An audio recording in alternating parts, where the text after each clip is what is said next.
Olá, gostaríamos de ainda estar gravando um vídeo e comentando aqui esses dois versos de Apocalipse no capítulo 4, falando sobre adoração, né? O verso 10, Apocalipse 4, o verso 10 diz: Os 24 anciãos prostraram-se diante daquele que se encontra sentado no trono. Adoraram o que vive pelos séculos dos séculos e depositaram suas coroas, proclamando: Tu és digno, Senhor Deus nosso, de receber a glória, a honra e o poder, porque todas as coisas tu criastes, por causa de tua vontade, vieram a existir e foram criadas. Aqui os 24 anciãos, eles estão nessa atitude de adoração. Se nós fizermos a leitura, são poucos versos neste capítulo, né? Do verso 1 até este verso onde eles estão iniciando a sua adoração. A gente vê assim, ali uma ação coletiva, todos eles estão naquela ação de adorar a Deus. Geralmente, ações coletivas, né, é necessário que antes delas serem praticadas, né, algum tipo de combinação, algum tipo de ensaio. Não, ações espontâneas, digamos assim, de adoração, são praticadas sem a necessidade de um pré-diálogo, de um pré-planejamento por indivíduos, mas para que um grupo de pessoas faça exatamente a mesma ação no seu ato de adorar, é necessário algum tipo de planejamento, algum tipo de ensaio para isso. O que está acontecendo aqui? Pois, se fizermos a leitura desde o verso 1 até o início desta adoração desses anciãos, não vamos ver eles planejando essa ação. O que temos aqui, na verdade, não é uma ação que se isola neste momento do capítulo 4. Mas o que temos aqui, esta adoração, é um eco que vem desde já de Gênesis.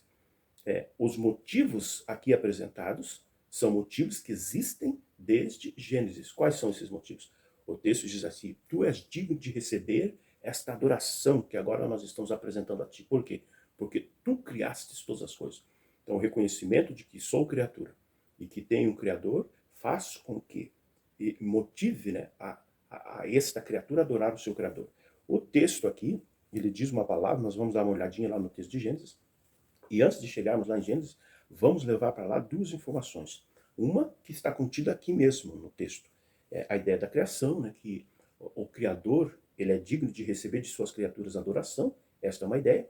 A ideia de que no ato de criar, o Criador exerce a sua vontade. E quando nós estivermos retornando lá para Gênesis, vamos dar uma passada aqui no texto do apóstolo Paulo também, Efésios capítulo 5, verso 1. Este texto é extremamente importante para a compreensão da adoração em Gênesis. Ser depois imitadores de Deus, como filhos amados. Palavras bonitas essas de Paulo, né? Ser depois imitadores de Deus como filhos amados. Essas palavras de Paulo nós vamos relembrá-las quando chegarmos lá em Gênesis. Então, quando chegamos em Gênesis, nós vamos ver, convidar a ler o verso 2, capítulo 2, né, verso 1. E havendo Deus terminado no dia sétimo a sua obra que fizera. O que está sendo narrado aqui? Havendo Deus, este mesmo que lá no capítulo 4 está sendo adorado, né, pelos anciãos, eles prostram-se diante dele, colocam suas coroas e cantam, né? Tu és digno de ser adorado. Por quê? Porque tu és o Criador.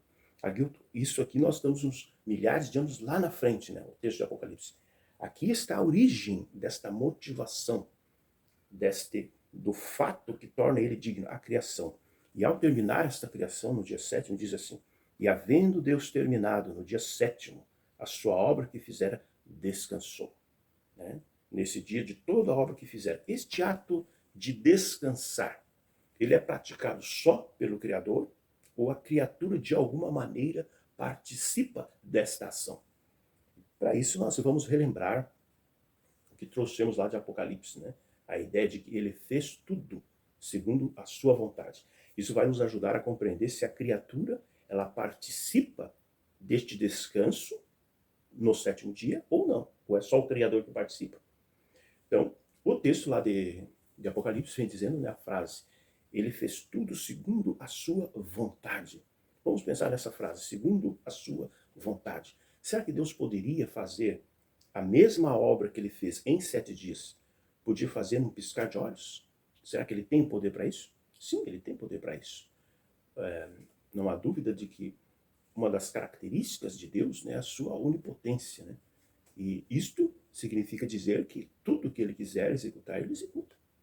Mas o texto de Apocalipse, a frase diz que era da sua vontade fazer em 7 dias. Com que objetivo? Será que é possível a gente chegar a esta resposta? Qual o objetivo de um Criador que poderia sim executar tudo num microsegundo? Ele levar 7 dias no seu processo de criação. Será que eu tenho como saber por que ele fez desta forma? Sim. O próprio Jesus traz a resposta no livro de Marcos, ele vai fazer assim: o sábado foi feito por causa do homem. O que o texto de Marcos está dizendo? Que a totalidade das ações, é evidente que ele está falando de uma parte. O sétimo dia foi feito por causa do homem. O sábado foi feito por causa do homem. Mas esta informação, ela é extensiva à totalidade da criação. Toda a criação foi feita por causa do homem. O sol, a lua, as estrelas, tudo Deus fez porque ele queria criar o homem aqui. Tudo foi feito por causa do homem. Essa informação já é suficiente para a gente pensar assim: se tudo foi feito por causa do homem, ele participou deste descanso também junto com o seu Criador. Mas o texto nos oferece mais informações para que a gente possa ter esta certeza. Na ação de Deus de criar, vai ter um momento que ele vai criar. Ele vai criar primeiro o homem e depois a mulher. Após ele ter criado o homem, ele vai trazer esta declaração de Gênesis 2:18. E disse o Senhor Deus: não é bom que o homem esteja só. Far-lhe-ei uma auxiliadora que lhe seja idônea. Então o que Deus, vamos usar uma expressão aqui, mas para facilitar a nossa compreensão, né? Deus, ele percebeu, é evidente que Deus já sabia, né? Vamos usar essa expressão: Deus percebeu que não era bom que o homem estivesse só. E o texto ele vai dizer isso, né? Não é bom que o homem esteja só. E Deus vai fazer uma companheira para este homem. Só que a próxima ação deste Deus é chamar os animais que foram criados para que o homem, né, ele desse nome a esses animais. Ele iria observar a atitude de cada casal de animal e ia dar um nome para eles. Então perceba a sequência do acontecimento. Deus ele diz: não é bom que o homem esteja só, e diz que vai criar uma companheira para este homem. Só que antes disso, ele traz os animais para que o homem observe o comportamento, as ações dos animais, e através deste comportamento, ele iria dar nome a esses animais. Então, depois que passa esse processo, então Deus coloca este homem num sono profundo e, tirando-lhe uma das suas costelas, faz-lhe uma companheira. E por que Deus ele faz nessa sequência? Vamos novamente trazer a palavra lá do Apocalipse. Ele faz tudo segundo a sua vontade. Tudo planejado, tudo de caso pensado. Quando Adão ele está observando os casais, ele vai perceber que todos têm uma companheira e ele não. Então, o que está acontecendo neste processo de Adão dar nome aos animais? Deus escolhe este processo para que, através da observação, vou repetir, Deus escolheu este processo para que, através da observação, Adão percebesse que todos os seres criados, os animais, eram feitos em casais, né? E ele estava só. Então Deus faz com que ele caia no sono profundo e faz-lhe uma companheira. E Adão ele vai dizer as seguintes palavras: e disse o homem, esta afinal, percebe que ele está criando aqui com esta afinal, é como se ele estivesse dizendo, todos têm uma companheira e eu não. Quando ele estava naquele processo de observar para nomear, ele percebeu isso também. Ele diz isso no oculto, né, dos seus pensamentos, que está sendo revelado aqui. Esta, afinal, é como se ele dissesse, aquela não, aquele que casal, eu estou sozinho. Agora, finalmente, não estou mais sozinho. É o que ele está dizendo aqui. Então a gente vê que Deus estava transmitindo informações, fazendo com que ele percebesse a sua necessidade da companheira também, através daquele processo de observar os animais. E ele diz assim, é osso dos meus ossos, é carne de minha carne, chamar-se-á varoa, porquanto do varão foi tomado. E o que tem esta narrativa, esse processo de observação, a ver com o homem participar ou não do descanso deste primeiro sétimo dia? O texto, ele vai dizer aqui, ó, capítulo 2:2, né? E havendo Deus terminado no sétimo dia toda a obra que fizera, descansou. Consegue perceber?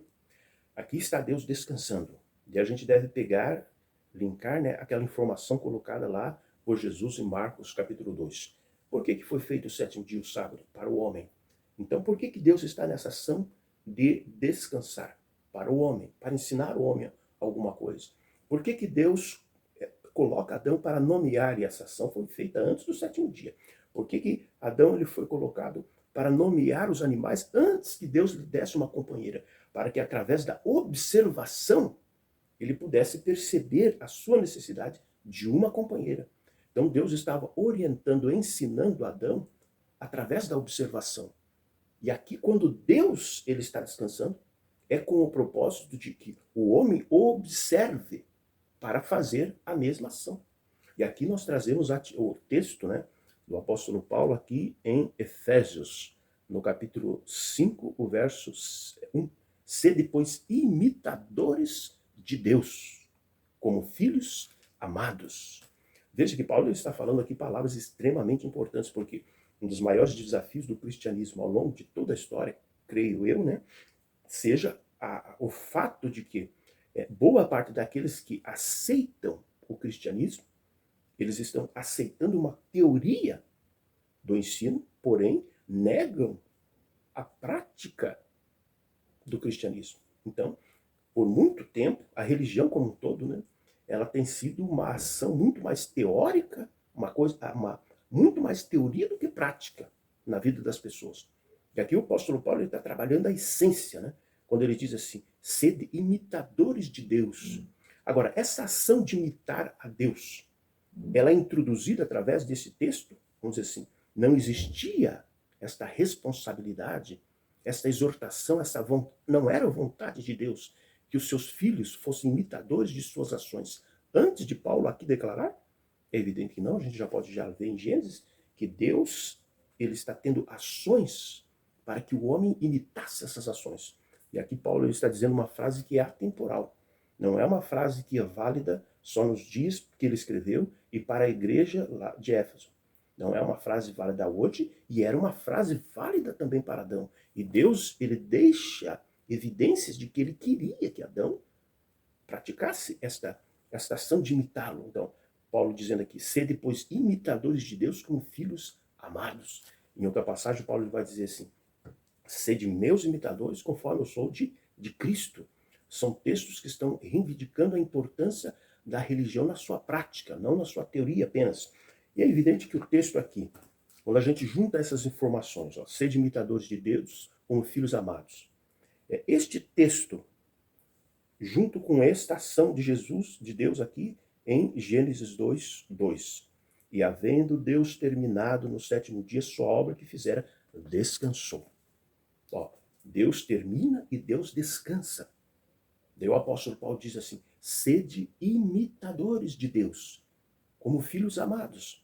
Jesus diz, o sábado foi feito, mas a frase de Jesus permite que todas as ações da criação possam estar incluídas aí. Então eu posso dizer assim, sem medo de errar, que Jesus está dizendo, tudo que Deus fez para o homem. O homem é a obra-prima, é o centro da criação deste nosso mundo aqui. Tanto que quando o homem entra em pecado, tudo está condenado. E o Salvador vem para salvar quem? O homem. Deus amou o mundo, referindo-se ao homem, de tal maneira que enviou seu Filho para que todo aquele que nele crê não pereça, mas tenha vida eterna.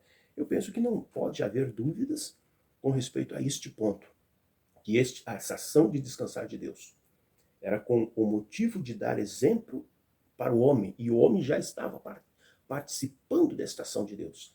As palavras de Paulo, escritas alguns milhares de anos depois, já estavam sendo vividas por Adão e Eva neste sétimo dia, no primeiro sétimo dia de história deste nosso mundo. Porque o texto diz, Deus descansou, e Paulo diz, sede imitadores de Deus como filhos amados. E nós possamos continuar sendo, né, imitadores de Deus. Que Deus nos abençoe a compreender sempre seus ensinos na palavra.